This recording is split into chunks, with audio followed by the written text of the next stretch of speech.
ছাত্ররা কোটা আন্দোলন শুরু করেছিল। ইতিমধ্যে আমাদের মাননীয় প্রধানমন্ত্রী যথার্থভাবেই বলেছিলেন বিচার বিভাগ স্বাধীন। তিনি কোটা আন্দোলন 2018-তে আমরা কোটা বিলুপ্ত করে দিয়েছিলাম। তারপরে দুইজন সংক্ষুব্ধ হয়ে, দুই মুক্তিযোদ্ধা সন্তান সংক্ষুব্ধ হয়ে তারা কোর্টে একটা রিট আবেদন করেন। এই রিট আবেদনের প্রেক্ষিতে হাইকোর্ট একটা নির্দেশনা দিয়েছিল যে কোটা আবার পুনরায় চালু করার। এটার এগেনস্টে সরকারই আপিল করেছিল। আমার মাননীয় প্রধানমন্ত্রী বলছিলেন যে তোমরা ফিরে যাও, এগুলো সবগুলোই আমরা আদালতের মাধ্যমে নিষ্পত্তি করব। ছাত্ররা সেটা না মেনে আন্দোলনে ডাক দেয়। আন্দোলনে ডাক দিলে আন্দোলন,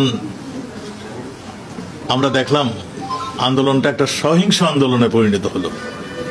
চরম ধৈর্যের সঙ্গে আমাদের নিরাপত্তা বাহিনী, পুলিশ, বিজিবি, র্যাব, আনসার, তারা চরম ধৈর্যের সঙ্গে এই আন্দোলন মোকাবেলা করছিলেন।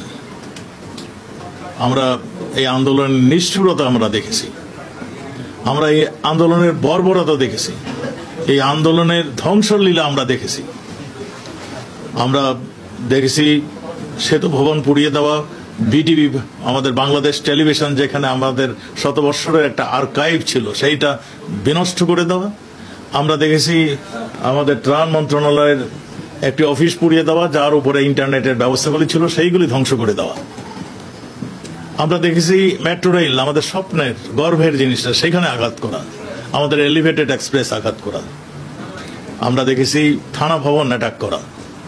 আমরা দেখেছি থানার পর থানা তারা অ্যাটাক করতে যাচ্ছিল, পুলিশ বাধ্য হয়ে তখন আত্মরক্ষার্থে তারা গুলি বর্ষণ করে। আমরা এই সমস্তগুলো সবাই আপনারা সাক্ষী। এই আন্দোলনের নামে যারা পিছনে থেকে এদেরকেও মানে মদত দিচ্ছিল, নেতৃত্ব দিচ্ছিল, তারা কারা আপনারা নিশ্চয়ই আপনার টের পেয়ে গিয়েছেন। এরা সেই স্বাধীনতা বিরোধী শক্তি, সেই জঙ্গি যেটার জঙ্গির উত্থান হতে চেয়েছিল। আমাদের সেদিনও আমাদের নিরাপত্তা বাহিনী অত্যন্ত সফলতার সঙ্গে, দক্ষতার সঙ্গে তাদের জীবনকে বাজি রেখে সেদিনও আমাদের নিরাপত্তা বাহিনীর অনেকেই শাহাদাত বরণ করেছেন, পুলিশ শাহাদাত বরণ করেছেন, আমাদের র্যাব করেছেন, আমাদের ইভেন ফায়ার সার্ভিসের একজন করেছেন, আমাদের আনসার, সবাই সেখানে বীরত্বের সঙ্গে সেটা মোকাবেলা করেছিলেন। আজকেও আমরা সেই দৃশ্যটাই দেখলাম। বাংলাদেশকে একটা অকার্যকর দেশে পরিণত করার জন্য এই আন্দোলনের মানে পিছন থেকে যারা এই আন্দোলনের বুদ্ধি পরামর্শ দিচ্ছিল, তারা তারপরে দেখলাম ছাত্রদেরকে বাদ দিয়ে তারাই সামনে চলে আসছে। এই আন্দোলনের মূল কারণটা কি ছিল, মূল উদ্দেশ্যটা কি ছিল, এটা এখন সবার কাছে পরিষ্কার হয়ে গিয়েছে। আমাদের মাননীয় প্রধানমন্ত্রী তো বলেছিলেন, তারপরে কোর্টের থেকে যখন সবকিছু মেনে নিল, ছাত্র আন্দোলনের যে মূল কথা ছিল যে কোটা, মুক্তিযোদ্ধার কোটা যখন 5% দেওয়া হলো, মহিলাদের কোটা বিলুপ্ত, 1% আমাদের এই গোষ্ঠীর জন্য, 1% আমাদের ডিজেবল পার্সনদের জন্য এবং তৃতীয় লিঙ্গের জন্য, আর 5% মুক্তিযোদ্ধার যে কোটাটা, এটাও কিন্তু কার্যকর হবে না। তার কারণ হলো আমরা যারা মুক্তিযোদ্ধা, তাদের সন্তানরা অলরেডি 30 বছর পার হয়ে গিয়েছে। কাজেই মুক্তিযোদ্ধার কোনো কোটাই এখন আর কার্যকর হবে না। তারপর কেন আন্দোলন, এটা আমার আজকে জিজ্ঞাসা।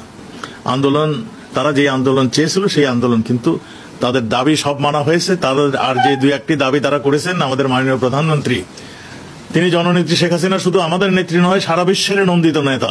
তাকে বলা হয় মাদার অফ হিউম্যানিটি, এবং তার কাছে কোনো অন্যায় কোনোদিন মানে প্রশ্রয় পায় না।